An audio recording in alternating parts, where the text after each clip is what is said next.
for joining us today on Envision. I'm Deanne Conrad with Dr. Brian Maher, our superintendent, and we are talking about growth in the Sioux Falls schools. It's a wonderful problem to have and may not even be considered a problem, but it is something that we continually watch from year to year. And we are expecting an increase, as we have in the last several years, an increase in the number of students who enroll with us this year. In fact, earlier this year I called it a delightful challenge because it's so awesome to be growing and having the vibrancy that we have in the community. And I think anybody that looks around the city of Sioux Falls see that it's a very robust city, that we continue to grow. So to think that our public school system, which is reflective of our city, is growing shouldn't really be a surprise to anybody. So that all is truly a delightful challenge. It'll only be a burden if we don't recognize that we're growing and we have to stay on top of the challenges that the growth brings with us. And the school district has done a wonderful job over the last several years now of accommodating that growth. Last year we opened up Susan B. Anthony Elementary School, which very soon we're going to have a ribbon cutting for Sonia Sotomayor Elementary School.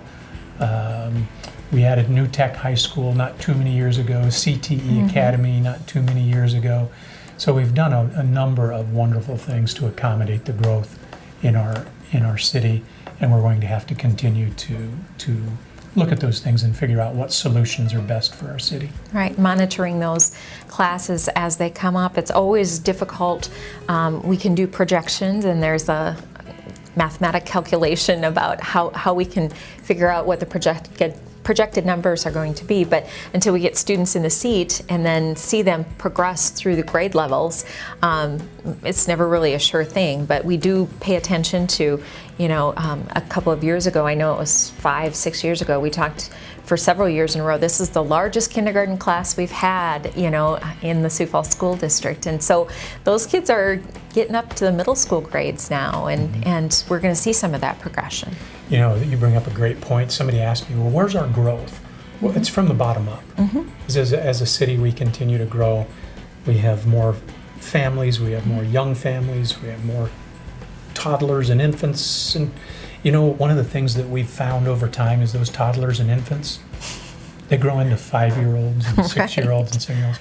They come to school, and we've got to find space for them. So we're getting bigger. We'll have a modest growth, I think, by Sioux Falls standards, but that modest growth will probably be somewhere between 250 and 400 students. So from a percentage standpoint, we're only going to grow by about 1% or 1.5%. But from a number standpoint, imagine 300 or 400 students. That's a lot of students. That's more students than several districts. Many school districts have in total. So it's a challenge every year and something that we take seriously.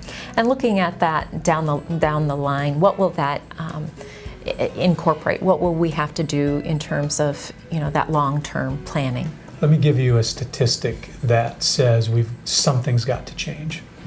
In our high schools right now, and that's Roosevelt High School, Washington High School, Lincoln High School, New Tech High School, Career and Tech Ed Academy, that's Joe Foss, that's any high school experience any of our kids can have. We can currently physically accommodate about 6,900 students. Okay, that's a rough number, but about 6,900 students. That's a 4-grade enrollment. Some of those are fifth year, but most of those are within that 4-grade enrollment. So what I do is I look at our lower grades and our 4-grade enrollment, and when I look at our lowest 4-grade enrollment, kindergarten, 1st grade, 2nd grade, and 3rd grade, I see just short of 8,000 students.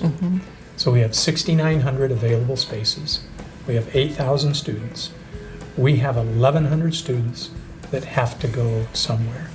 So either our educational delivery model will have to change, and it's changing, it's evolving. Or the space that we have to educate those children needs to change, or some combination of those two factors has to change. So what does that mean from a physical plant? Well, we can add on, we can build a new high school, we can do more online instruction.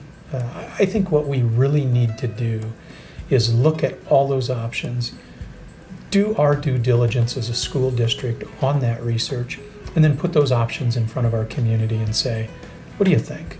Because this isn't a decision that the superintendent makes. This isn't even a decision that the Board of Education makes. This is a decision that our community has to make. Absolutely. And so we'll be deliberate. We don't have to make a decision next week. We'll be deliberate in how we go about finding those solutions. But over the next year or 2 years, I think we'll really need to have a dialogue with the community about what do we want this to look like. Right. A lot of opportunities for families and business leaders and community members to come together and have that conversation then as we move forward. All of those groups will address that delightful challenge. All right. Wonderful. Well, it is a good challenge to have. It is. Thank you for joining us today on Envision.